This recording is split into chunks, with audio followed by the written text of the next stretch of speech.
Doll, तुला भूक लागलीये? मम्मा आली का देईलच तुला खायला? अरे वा, काय चाललंय पिल्लूचं? काय नाही, अशीच बसलीये. डॉल बरोबर खेळतीये? हो. मम्मा, तुला एक विचारायचं होतं. काय विचारायचंय? विचार ना. असं काय झालं होतं तुमच्या दोघांमध्ये की बाबा तुझ्याशी असं वागतात? डॉल, तू ना आता खूप लहान आहेस, तुला ते सगळं नाही कळणार. मम्मा प्लीज सांग ना, बाबा का रागवतात तुझ्यावर? का राग राग करतात सारखा सारखा? काय झालं होतं? सांग ना मम्मा.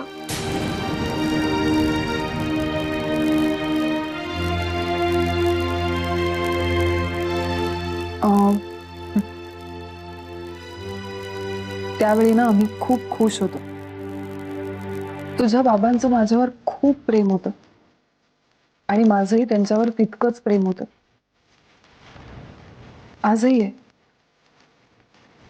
आमचा संसार खूप सुखाचा चालला होता.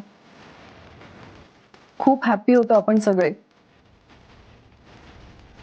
पण मग एक दिवस अचानक मंजिरी नावाची एक बाई आली तुझ्या बाबांच्या आयुष्यात.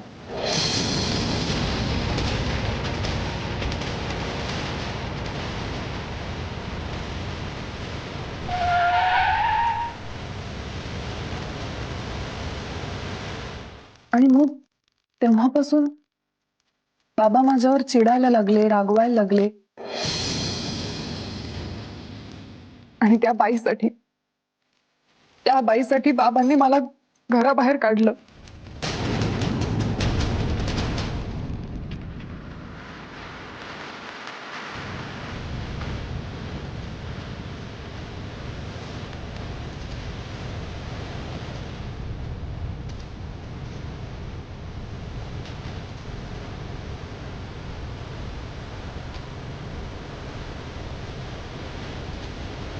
तुळशी मंजिरीचं पावित्र्य आणि विश्वास असेल संसारी, सत्यजित रावांचं नाव घेते, गृहप्रवेश करते माझ्या घरी.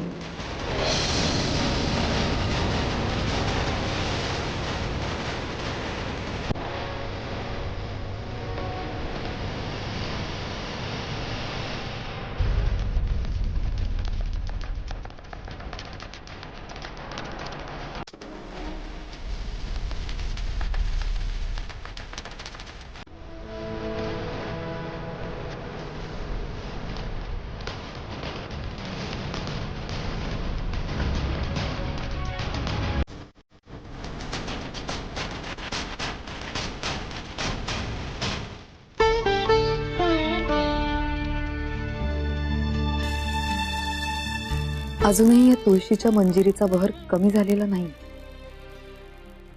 आज 7 वर्षांनी मी या घराची पायरी चढणार आहे. सगळं काही अगदी कालच्या सारखंच वाटतंय. कधी काळी या घराच्या आवारात आयुष्य तृप्त झालं होतं माझं. माझ्या जगण्याला अर्थ आला होता.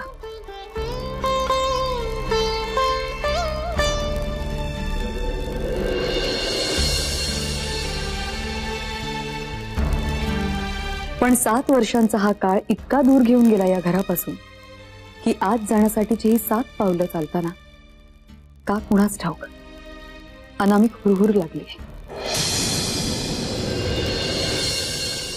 मम्मा, ती का आली होती माझ्या बाबांच्या आयुष्यात? तेच तर मलाही नाही कळलं ना. पण जेव्हापासून ती आली ना, तेव्हापासून आमचा संसार उद्ध्वस्त झाला. मम्मा, ती खूप वाईट आहे ना? हो ग, खरंच खूप वाईट बाई आहे ती.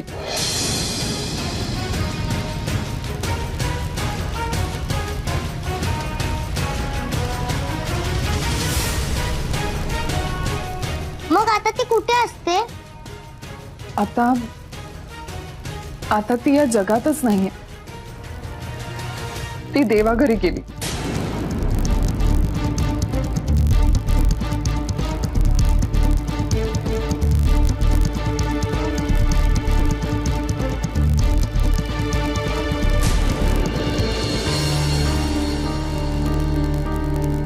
इतके दिवस इतके वर्ष खितपत पडलेले मनूचे प्रश्न आता सुटतील. हो, पण त्यासाठी सत्यजितराव आणि मनूची भेट व्हायला हवी ना. अहो, होणारच आहे भेट. त्यासाठीच तर गेली ना ती. काय म्हणजे काय बोलतेस तू? मला सांग, मनू आपली कोल्हापूरला साईट बघण्यासाठी गेली ना? नाही, ते फक्त एक निमित्त आहे, पण उद्देश वेगळाच आहे. दादाला माहिती आहे का याबद्दल? नाही, दादांना काहीच माहित नाही. मनूला खूप अपराधी वाटते हो. ती दादांना काही न सांगता कोल्हापूरला गेली. तिचा फोन आला होता, ती कोल्हापूरला पोहोचली. तुला काय वाटतं अंकिता? दादाला याबाबत कळणार नाहीये, आणि त्याला जेव्हा कळेल ना तर त्याचे परिणाम काय होतील माहिती आहेत का तुला? हो, पण ती स्वतः ह्या सगळ्या गोष्टींकडे पॉझिटिव्हली पाहते. आणि मला असं वाटतं की आता तिचं आयुष्य सुरळीत होईल. होईल, सगळं सुरळीत होईल, पण त्यासाठी त्या दोघांमध्ये समंजसपणे संवाद व्हायला हवा. नाही तर पहिले पाडे पंचावं. काय चाललंय तुम्हाला? हो, तुम्हीच आशावादी होता ना, तुम्हीच समजावत होता ना तिला. असे अचानक निगेटिव्ह कसे काय झालं तुम्ही? हे बघ, मी निगेटिव्ह बोलत नाही, मी सगळ्या शक्यता पडताळून बघतो, एवढंच. पण मला तर मनापासून असं वाटतंय की त्या तिघांचंही आयुष्य मार्गी लागेल. त्यांना समाधान मिळेल. कसं आहे, तसं झालं तर सगळ्यात जास्त आनंद मलाच होईल. पण काय की मागच्या 7 वर्षात त्या दोघांमध्ये नीटचा संवादच नाही. आणि तुला खरंच असं वाटतं की या 1-2 भेटीनंतर त्यांच्यामध्ये सगळं सुरळीत होईल म्हणून? कसं आहे अंकिता, आता जर त्या दोघांमध्ये काही बिनसलं ना तर आयुष्यात परत ते दोघं एकत्र येऊ शकणार नाही. नाही, असं काही नाही होणार. आता मंजिरी आणि सत्यजित रावांमध्ये कोणी येणार नाही.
कोण पाहिजे तुम्हाला?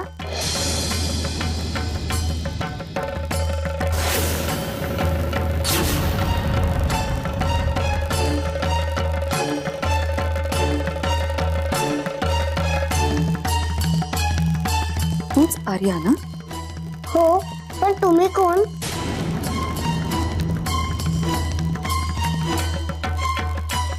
बाबा आहेत तुझे घरी? नाही, बाबा नाही आहेत. मग आजी? आजी आहेत घरी? पणजी, काकू, गौरांग काका कोणच नाहीये.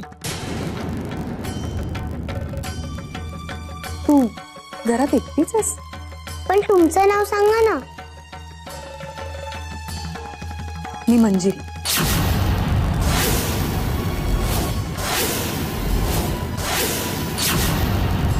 मम्मा, मम्मा, मम्मा, काय काय इतकी धावत काय येतेस? मम्मा, तू सांगितलेलीस ना ती बाई मंजिरी, ती आली आहे. काय? मंजिरी इथे आले आपल्या घरात? हो मम्मा.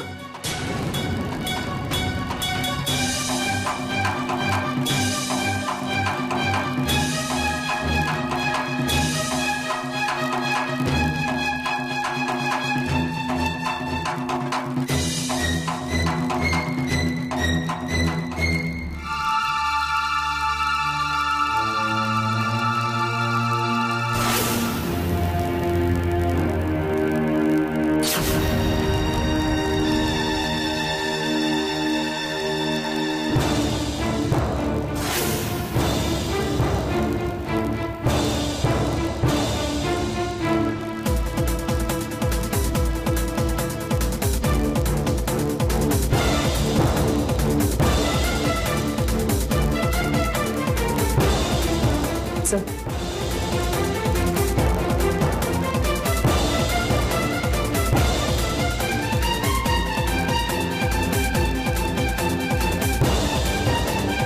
मंजिरी,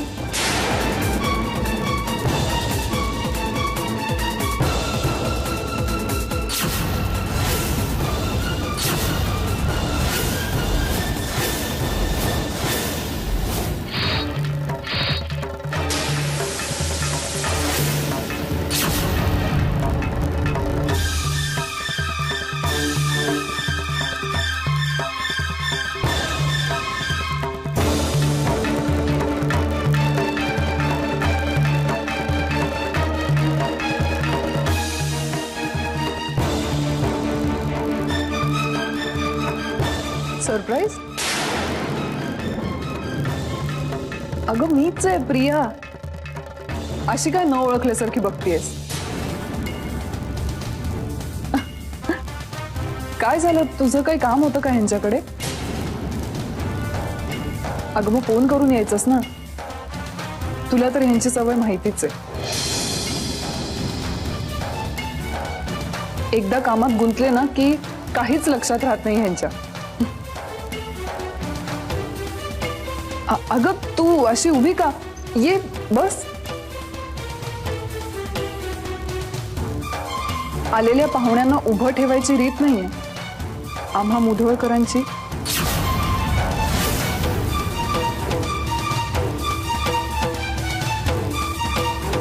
आणि हा कोण?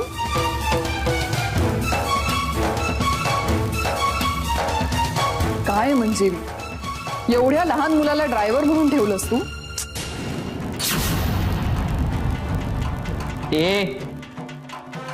ड्रायव्हर नाही आहे मी. सोन्या अनंतराव मुधोळकर नाव आहे माझं.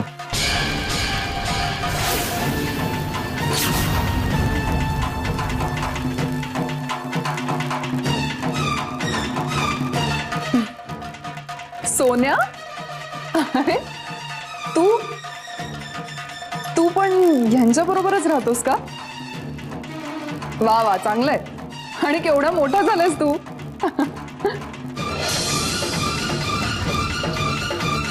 अरे मी बोलत काय बसले? तुम्ही प्लीज बसा ना, मी चहा करून आणते.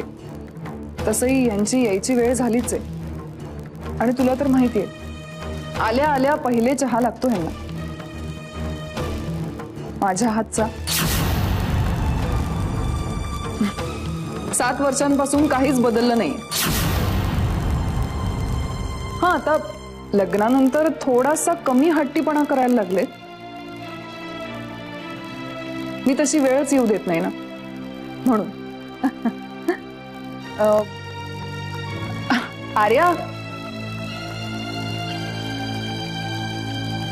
ही तुझी मंजिरी मावशी बर का? हॅलो कर. मम्मा, काय झालं? अगं हॅलो म्हण ना. मंजिरी, काय झालं? तू कुठे निघालीस? अगं 7 वर्षांनी भेटतोय आपण. बस गप्पा मारूया. आणि हो, तुझं काही निरोप असेल तर सांग, मी सांगेन ह्यांना. मंजिरी थांब. हे तुमचं घर आहे आणि म्हणूनच नाही थांबायचं मला.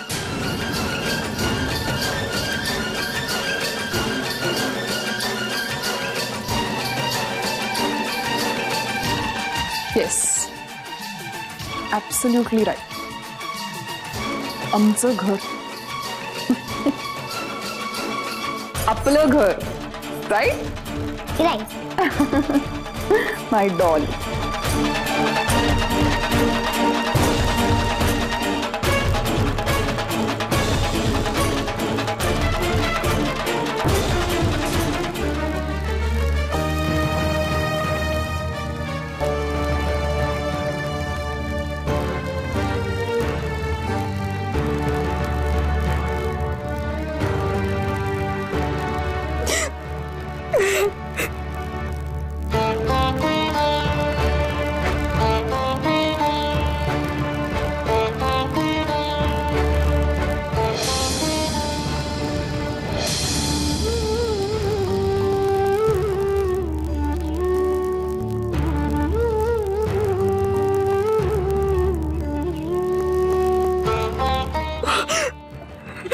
बोललो होतो ना तुला, नको शोभा करून घेऊस पुन्हा एकदा स्वतःची. अगं या घरात तुला काहीच किंमत नाहीये. का तू स्वतःच्या भावनांशी खेळतेस? बहिणी, मी तुला आधीच सांगितलं होतं ना, या घराची पायरी सुद्धा चढायची नाही म्हणून. तरी सुद्धा बहिणी, मला इथे आता थांबायचं नाहीये. आपण इथे क्षणभरही नको थांबूयात. आपण इथून निघूयात. चल चल बहिणी, चल चल. My dream has come true. Manjiri, तुझं नाक ठेचायची ऐती संधी मला चालून आली, जिचा मी पूर्णतः उपयोग करून घेतला. या घराची तुळस आता तुला पारखी झालीये मंजिरी. त्यामुळे तू तिची मंजिरी राहिली नाहीयेस. आणि हेच मला तुला दाखवून द्यायचं होतं, जे मी केलं.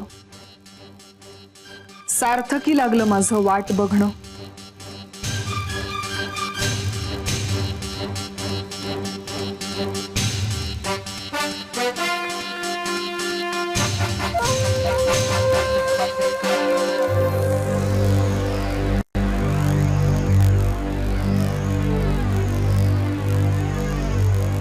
मम्मा, तीच ती बाई ना मंजिरी?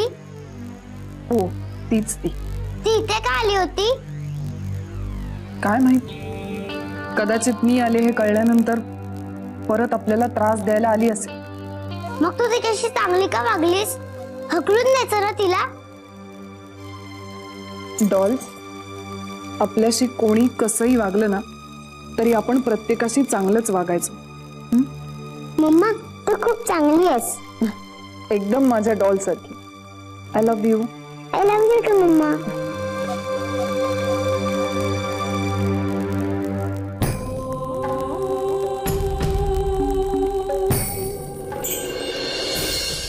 हमें और जीने की चाहत ना होती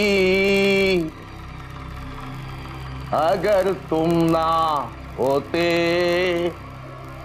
अगर तुम ना होते. अगदी मनापासून सांगतोय मी, हमें और जीने की चाहत ना होती अगर तुम ना होते. अतिशय महत्वाचं काम आहे तुमच्याकडे. आमच्या अतिशय महत्वाचं काम आहे तुमच्याकडे आमचं. तुम्हाला सांगतो, निक्षून सांगतो, नाही म्हणत डोंट से नो. प्यार तुम मुझसे करते हो, don't say no, don't say no. ऐका बरं, आमच्या सगळ्या मनोकामना फळा झाल्या पाहिजेत. तांबडे बाबा आमचे सगळेच्या सगळे विरोधक भुईसपाट झाले पाहिजेत.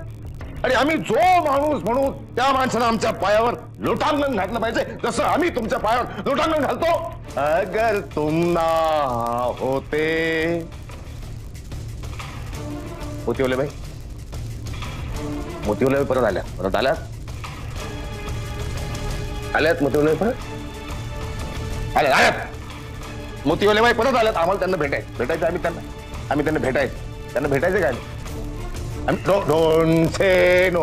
आम्हाला भेटायचं मोतीवाल्या बाईला. आम्हाला भेटायचं आम्ही मोतीवाल्या बाईला भेटायचं. डोंट संख्येच. अहो, काहीतरी अर्जन्सी ठेवा येण्यामध्ये. काही ढिम्मापणे येऊन उभे राहता तुम्ही. अहो, आईने जशी बाळाला हाक मारली, बाळ कसं आई म्हणून आईनं निपटलं जाऊ, तसं तुम्ही यायला पाहिजे. युजलेस साहेब म्हणून यायचं त्वरित. अहो, तुमच्यापेक्षा ते बुजगावणं बरं. त्याच्या चेहऱ्यावर काहीतरी एक्सप्रेशन असतं, तुमच्या चेहऱ्यावर काही शून्य एक्सप्रेशन. आणि बायकांसारखा पदर काय सुरगाळताय? आमची बायको सुद्धा पदर सुरगाळत आहे. बायको असून युजलेस. बोला जी, मला बोला नाही, आज्ञा करा म्हणा. दादासाहेब मला आज्ञा करा असं म्हणा. मला आठवत आहे, long time ago there was a lady in our life. Our म्हणजे आमच्या आयुष्यात. आम्ही स्वतःला आदरार्थी म्हणतो आमच्या आयुष्यात. आठवतंय मोतीवाल्या बाई? ही बाई आम्हाला आमच्या समोर पाहिजे, लवकरात लवकर, त्वरित, तातडीने.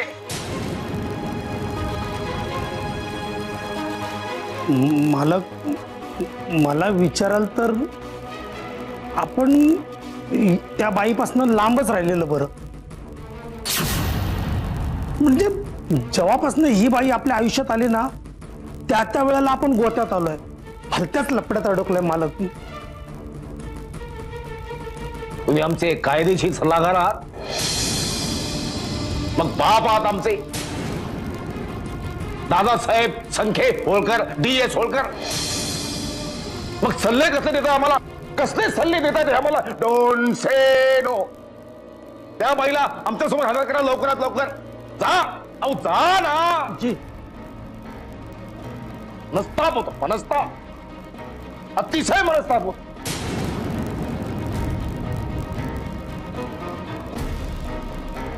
तोपर्यंत एक गीत सादर करू, issued in the public interest तथा जनहित में जारी.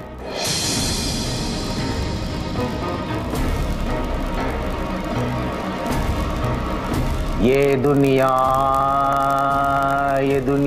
पित्तल रे, ये दुनिया पित्तल रे.